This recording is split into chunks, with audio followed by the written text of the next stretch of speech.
శ్రీరామనవమి కానీ నేను ఇట్లా రెడీ అయ్యాను. దేవుడికి మొక్కుందాం పదండి.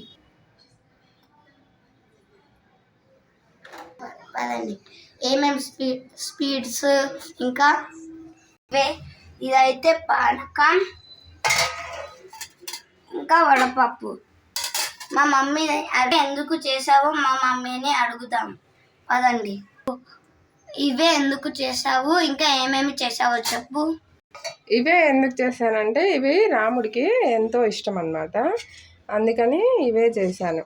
ఇంకా పానకం ఇంకా వడపప్పు అన్నమాట. ఇప్పుడు నువ్వు ఇది ఎలా చేస్తావు చెప్పు. ఇవి బెల్లము వాటర్లో కరిగించుకోవాలి.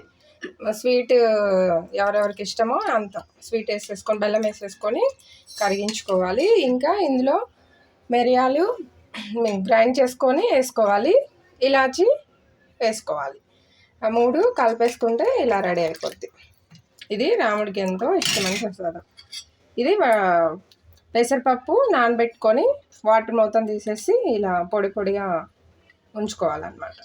ఇది కూడా ప్రసాదంలాగా పెట్టాలి, దేవుడికి ఎంతో ఇష్టమని చేశాను.